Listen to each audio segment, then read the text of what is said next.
The Hill's Julia Manchester is here with us right now. Julia, good morning. Let's talk first on foreign policy. Kennedy is critical of America's role in the Ukraine war. He said we can't afford to keep funding it last night. He said it's bad for Ukraine that we've passed up chances to settle with Russia peacefully.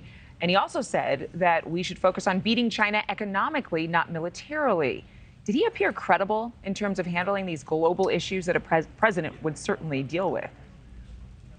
Look, I think Robert F. Kennedy was appealing to the populist sides of both sides of the aisle in terms of American interventionism and how we handle that as a country. So, he's talking about peacefully resolving these issues, and also really America not necessarily overstepping, as he would say, its bounds in the world. However, I think he did get some criticism during the town hall about how he spoke about Ukraine and Russia, repeatedly referring to Ukraine as the Ukraine. That's something that was said during the Soviet era. Seems like a small thing, but it is notable to listen to that. So, I think he's certainly appealing to maybe less American establishment point of view when we talk about the military. Well, let's talk about a tense moment. Or actually, before we get to that, I do have to say, and you mentioned some things, he was very conversational. He came off as an everyman.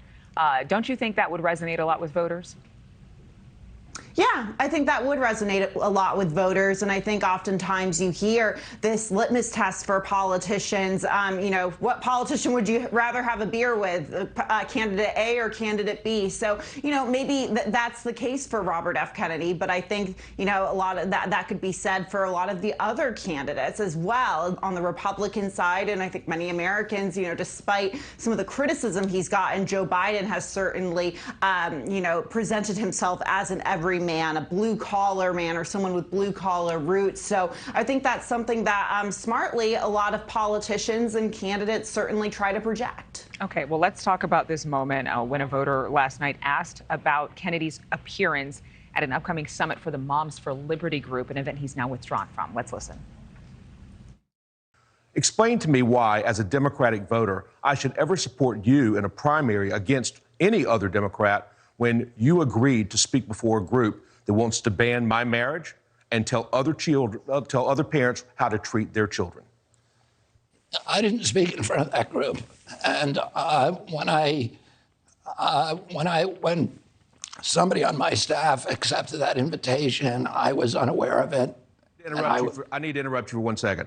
As a former congressional staffer, if somebody who's elected blames staff, that's the wrong answer. You have to take responsibility for agreeing to speak before those groups. I'm at the beginning of a campaign. I have no, long-term staff. It was a little bit defensive. I have to say the tone that I see from that voter was a bit defensive. And sometimes it's about how you say something, not just what you're saying. But clearly, that was a question that he is going to have to answer to.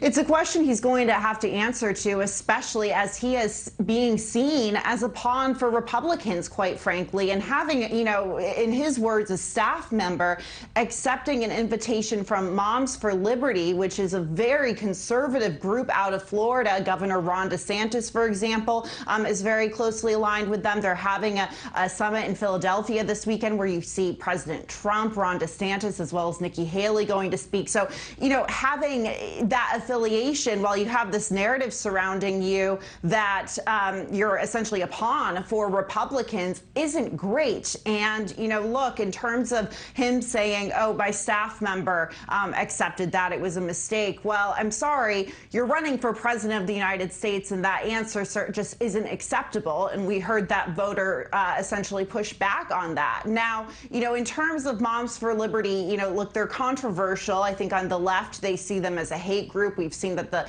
group, the Southern Poverty Law Center, has labeled them as a hate group. However, on the right, they view them as a parents' rights organization. So I think it shows certainly how the culture wars are really seeping in to not only general election politics, but also primary politics here. Thank you for watching. Go to newsnationnow.com to find News Nation on your television provider. And don't forget to click the red subscribe button below to get more of News Nation's fact-driven, unbiased coverage.